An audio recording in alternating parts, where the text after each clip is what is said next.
All right, so we're diving into this whole situation in Ukraine, trying to figure out, what are the chances for peace, especially now that Trump's back in the White House. Yeah, it's definitely a whole new ballgame now. Totally. We've got these two articles, one from Figaro, a French publication, and another from Newsweek. And they've got some pretty interesting takes on this whole thing. Yeah. So, what do you think? Is peace even possible in Ukraine right now? Yeah. And what kind of role is the U.S. going to play in all of this? Oh, and by the way, I'm Robert. I'm Linda. And yeah, it's a really pivotal moment, especially when you think about Trump's, his history with this whole conflict. I mean, Figaro really highlights how different his approach is compared to the previous administration. Yeah, that's right, Linda. I mean, even back in 2022, Trump was saying he could end this war like super quickly.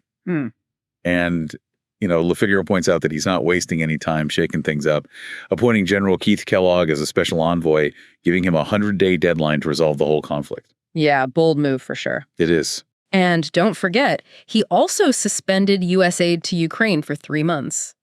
Figaro mentions that includes a whopping $4 billion that was supposed to go towards rebuilding their energy infrastructure, which, has been a major target for Russia. Yeah.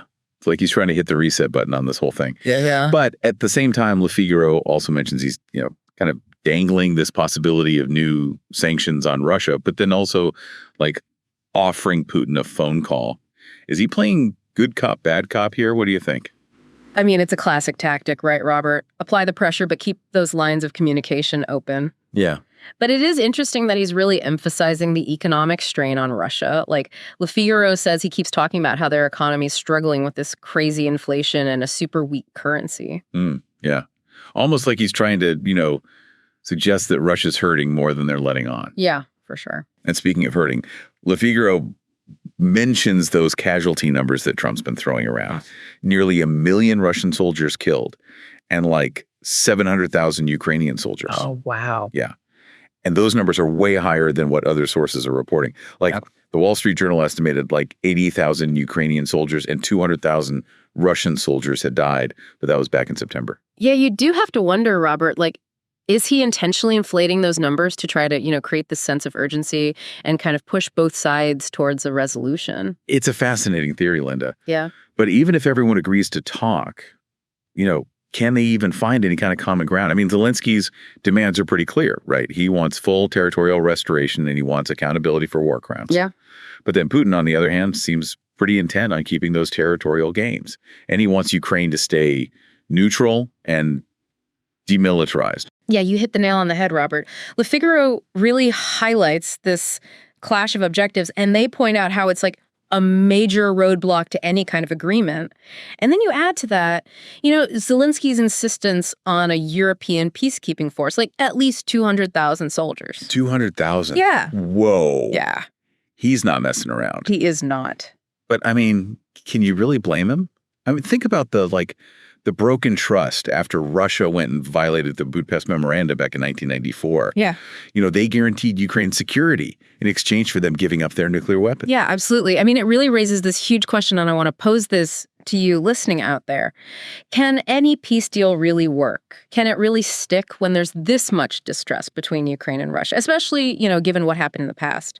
Okay, so let's kind of shift gears a little bit and talk about what's happening inside Ukraine. Newsweek really delves into Zelensky's position and, the possibility of new leadership emerging. Apparently, his stance, which was once like totally unwavering, it's starting to soften.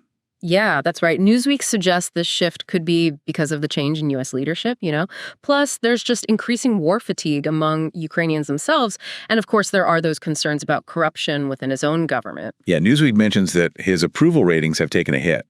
And they cite polls from the Kyiv International Institute of Sociology. And there's even talk about this General Valery Zaluzny, who's like this super respected military figure, as a potential challenger in upcoming elections. Wow. It sounds like the internal political landscape within Ukraine is just as, volatile as the international situation. Yeah. Newsweek really paints this picture of growing frustration and uncertainty among Ukrainians. So you've got Zelensky trying to navigate all these pressures from the war, Trump's new approach, and then on top of that, you've got these internal challenges and this looming presence of Zaluzny. It's a lot for anyone to handle. It really is. And Newsweek also highlights how all of this internal pressure might be a factor in Zelensky's shift towards, a more diplomatic approach. Yeah, definitely a situation to keep a close eye on. And speaking of keeping an eye on things, Newsweek brings up another interesting point. U.S. public opinion. They're saying that support for U.S. involvement in the war is going down, and it's especially noticeable among Republican voters. Which, plays right in Trump's hands, wouldn't you say? It gives him more political room to push for that negotiated settlement, even if it means compromises that might have been really unpopular just a year ago. Yeah, for sure. Especially since it aligns with his whole America First agenda, which, really resonates with his base. This whole situation seems almost tailor-made for him to try and reshape U.S. foreign policy. But the big question is, can he actually deliver on his promise of peace? What do you think, Linda? Well, Robert, that's the million-dollar question. We've got a lot more to unpack here, so stay tuned as we dive deeper into the potential roadblocks, what it really takes to negotiate with Putin, and just the overall impact this conflict has on the global stage. Stay with us. Robert, as we dig deeper into these articles, it really hits you just how many roadblocks there are to peace in Ukraine. I mean, Le Figaro even brings up these peace proposals, and they sound like eerily similar to stuff that's already failed in the past. Really? Like what? Well, Le Figaro talks about this plan that General Kellogg, Trump's special envoy, he put forward back in 2024. His idea was to basically just freeze the conflict, like right where it is, using the current line of contact as this kind of de facto border. So basically saying, okay, Russia, you get to keep what you took. That's a pretty big ask for Ukraine. I mean, after everything they've been through. Exactly. And Le Figaro points out that Kellogg isn't the only one thinking along these lines. Even J.D. Vance, the vice president, he's made similar suggestions. Like, he talked about this heavily fortified, demilitarized zone along that same line of contact, maybe monitored by European troops. But again, that implies Russia gets to keep what they've taken.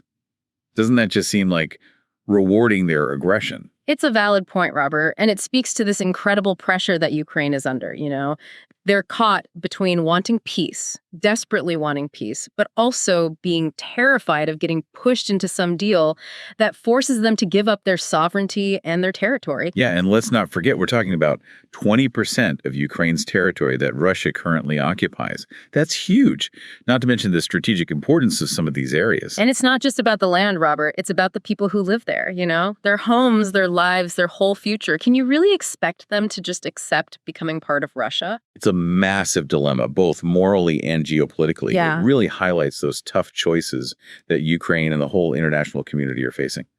And Robert, I think it's also important to consider the psychological impact of this war on both sides. I mean, the trauma, the loss, the anger, the resentment, these are really powerful emotions, and they can make finding lasting peace even harder. Yeah, it's easy to get lost in the political strategies, the military stuff, but we can't forget about the human cost of this conflict. Right. And that's something that's going to continue long after any peace agreement is signed. Exactly right. And that's why it's so important to think not just about ending the fighting, but also about addressing the root causes of this war in the first place. You're talking about like Russia's sense of insecurity, their historical claims to Ukrainian territory, and on the flip side, Ukraine's desire for self-determination and, closer ties with the West. Exactly. And let's not forget the big elephant in the room, Robert. NATO. It's been this major point of contention between Russia and the West for years now. And it's one of the key reasons why finding a solution that works for both sides is so incredibly difficult. Because from Putin's point of view, there's absolutely no way he's going to accept Ukraine joining NATO. He sees it as like an existential threat to Russia. Exactly. It creates this like zero-sum game situation. Either Ukraine joins NATO, which Putin sees as this absolute red line, or it stays neutral, which is a huge concession to Russia. It's a really tricky situation. And it's important to remember that there are other players involved here besides just Russia and Ukraine. Right. I mean, the U.S. and Europe have been providing significant military and financial aid to Ukraine. Right. And their support has been crucial. It's helped Ukraine resist the invasion. But they have their own interests, too. They want to contain Russia, but they also want to avoid a wider conflict. So it's this delicate balancing act for everyone involved. They're all trying to achieve their own goals while minimizing the risks. Exactly. And that's why it's so hard to predict what's going to happen here. There are so many variables and the stakes are unbelievably high. It's like this high stakes game of chess where every single move can completely change the whole board. Yeah, a very dangerous game of chess, Robert. And the players aren't always rational or predictable. Which brings us back to Trump. He's known for his, let's say, unconventional approach to diplomacy. This is one way to put it. He's a wild card. It's hard to know what he's going to do next. But he definitely sees this as an opportunity, a chance to broker this peace deal, declare victory, fulfill his campaign promise. And maybe even reshape the global order while he's at it. I mean, remember, he's never been shy about his America First agenda. Which could mean like a more transactional approach to foreign policy, putting America's interests first, even if it means upsetting allies or making deals with adversaries. It's definitely a possibility, and it could have huge implications for Ukraine and the whole international community. So as we wrap up this part of our deep dive, what's the key takeaway for our listeners? I think the most important thing is to understand that the situation in Ukraine is incredibly fluid and incredibly complex.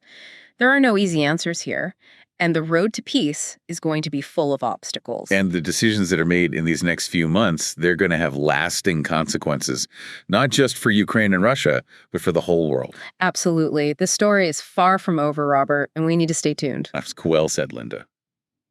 And to our listeners, we'll be back soon with the final part of our deep dive into the prospects for peace in Ukraine. You know, Linda, we've talked about all the political stuff going on, the history between Russia and Ukraine, what's happening on the ground. But there's this other piece of the puzzle we haven't really dug into public opinion. Oh, you're so right. Both in the U.S. and in Ukraine itself. Yeah, Newsweek really hits on that, how crucial it is to all of this. I mean, at the end of the day, any peace agreement, even if it's, perfectly crafted, it needs public support to have any chance of actually working. Exactly. And it's interesting because Newsweek points out that there's this growing sense of war fatigue among Americans, especially Republican voters. Right. And that's a key factor for Trump. It gives him more room to maneuver, to really push for that negotiated settlement, even if it means making concessions that might have been, political suicide a year ago. It's amazing how much public opinion can change, right? Like I remember at the beginning of the war, the support for Ukraine was massive. Everyone was behind them. But as the conflict drags on and the costs keep going up, that support seems to be fading. It's understandable, Robert. People get tired of war, especially one that feels so far away, one that doesn't directly threaten them. And you can't ignore the economic impact either. Inflation, those crazy energy prices, I mean, it's people right where it hurts their wallets. And they start to ask themselves, is it really worth pouring billions of dollars into a conflict that's not even ours? And that's where Trump's whole America First message comes in. Yeah. He can tap into that sentiment. He can say, hey, it's time to focus on our problems, on our own people. Let's stop getting tangled up in these costly foreign interventions. It's a powerful message, especially when you think about how divided the country feels, how disillusioned people are with the whole political establishment. And it really resonates with his base, which, let's face it, is crucial for him politically. Yeah. But there's the other side of the coin, right? What about Ukraine? How are they reacting to this shift in American public opinion? That's a really good question. I imagine they must be feeling the pressure. Oh, absolutely. Newsweek makes it pretty clear that they're depending heavily on U.S. military and financial aid to keep fighting this war. They are, Robert. And they know that if that support dries up, their chances of winning this thing go way down. So it puts them in a really tough spot. Caught between a rock and a hard place, right? Exactly. They need American support, but they also don't want to be forced into a peace deal that leaves them vulnerable. Exactly. It's this delicate balancing act. And it seems like Zelensky's trying to walk this tightrope, trying to maintain that Western support while also preparing his people for the possibility that they might have to settle for less than they initially hoped for. I know. It all comes back to that question we asked at the very beginning, doesn't it? Yeah. What are the real chances for peace in Ukraine? It's still really hard to say for sure, Robert. There are just so many moving parts, and it's changing all the time. But looking at these articles, it does feel like a negotiated settlement is more likely now than it was just a few months ago. I agree. Trump's back in the White House, and that's changed the whole dynamic. And it seems like both Russia and Ukraine are at least signaling that they're open to talking. But we can't forget about those huge obstacles that are still there. The deep mistrust, the different goals, the political pressures on both sides, those things aren't going to disappear overnight. And even if they do manage to come to some kind of agreement, hammer out a peace deal, there's no guarantee it's going to last. The scars of this war run deep. Yeah. It's going to take a lot of time, a lot of effort to rebuild that trust and heal those wounds on both sides. It's a good reminder that true peace, it's not just about stopping the fighting. Right. It's about creating a future where this kind of conflict doesn't happen again. Well said, Robert. So to everyone listening, thank you for joining us on this journey. We hope this deep dive has given you a better understanding of the complexities of this conflict in Ukraine and what the prospects for peace really look like. We encourage you to keep learning, keep asking questions, and keep having those thoughtful conversations about these important issues.